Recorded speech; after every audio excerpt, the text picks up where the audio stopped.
Salut, c'est Eric, on se retrouve aujourd'hui sur geekmac.fr pour tester le pack FPV de Parrot. Donc le pack FPV de Parrot, il fonctionne aussi bien avec les deux générations de Bebop qu'avec le Disco. Donc je vais vous montrer l'intérieur du packaging. On retrouve d'une part le masque pour le FPV, qui s'appelle le Cockpit Glasses chez Parrot. Ensuite, on retrouve le petit Skype Controller 2. On trouve un petit peu de connectique, c'est assez basique, hein. Il y a un câble USB pour recharger le smartphone et qui sert de liaison vidéo avec le Skype Controller 2. Contrairement à la première génération de Skype Controller où on avait un petit lag à cause de la double connexion de Wi-Fi, là ça a été optimisé, c'est vraiment pas mal. Et le câble de charge pour le Skype Controller pour la batterie interne. En plus, on retrouve donc forcément le petit manuel en français, un petit guide de démarrage rapide. Et le support pour smartphone ou tablette qui vient se visser sur le Skype Controller. Donc, je vais commencer par vous présenter le masque de FPV. Donc voilà, ça ce sont les Cockpit Glasses de Parrot. Donc il s'agit ni plus ni moins d'un boîtier vide, hein. C'est le principe d'un Google Cardboard, où en fait un masque dans lequel on vient glisser son smartphone. Donc là on extrait un tiroir, et dans lequel on vient positionner son smartphone qui affiche FreeFlight Pro, qui affichera le retour vidéo du drone.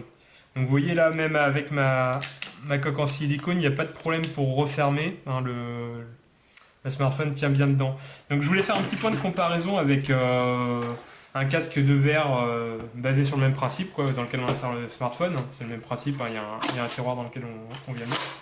Donc il n'y a pas grande différence, ça coûte 10-15 € sur internet. Donc il n'y a pas grand chose de différent avec le modèle de Parrot. Si ce n'est une petite chose, sur le modèle chinois, là, vous voyez, on peut régler manuellement l'écartement des lentilles et la profondeur des lentilles.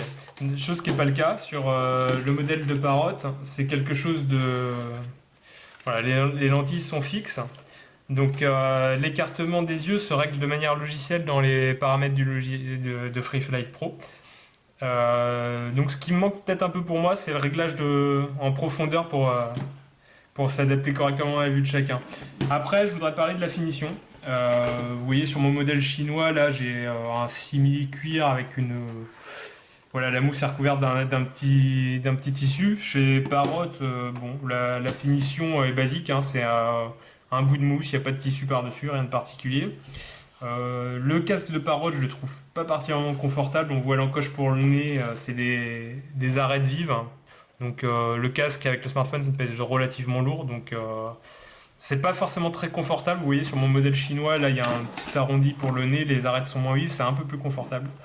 Donc bon, à ce niveau-là, Parrot aurait pu faire peut-être un léger effort sur la qualité du casque fourni.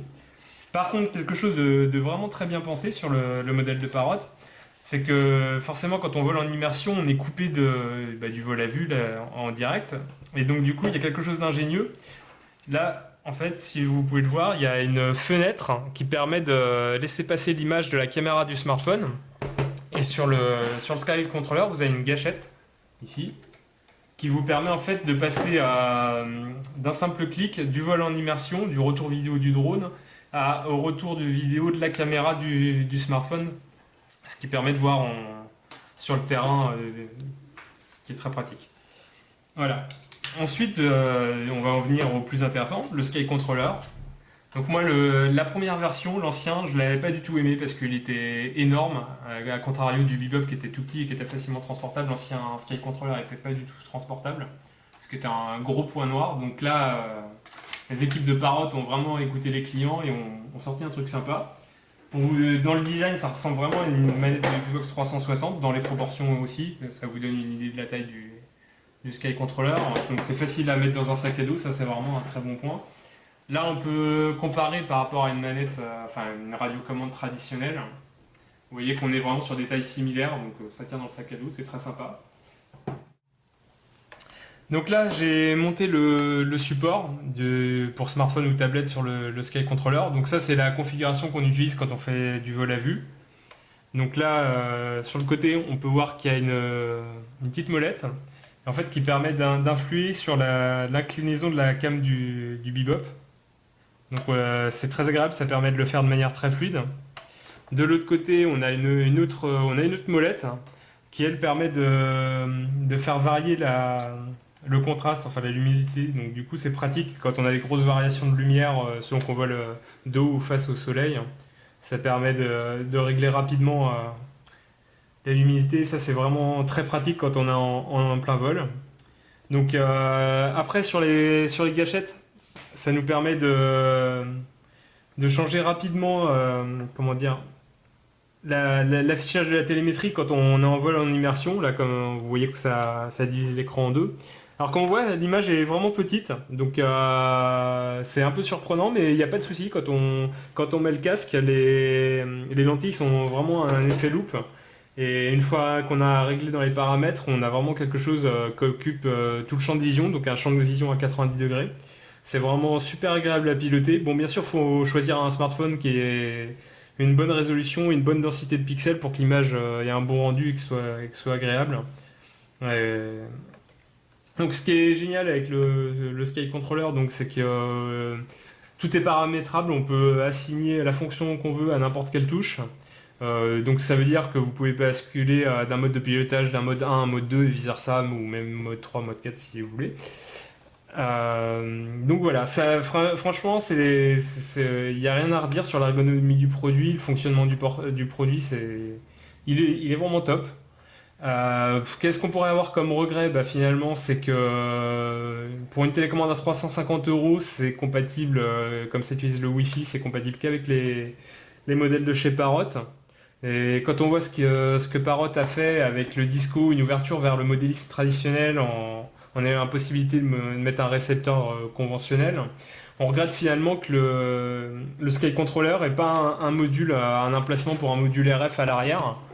On aurait aimé finalement peut-être pouvoir, voilà, comme sur une RC traditionnelle, pouvoir mettre un vrai module RF pour, euh, pour piloter n'importe quel modèle et faire du Sky Controller une radiocommande conventionnelle, c'est-à-dire programmable et compatible avec n'importe quel modèle radiocommandé du marché.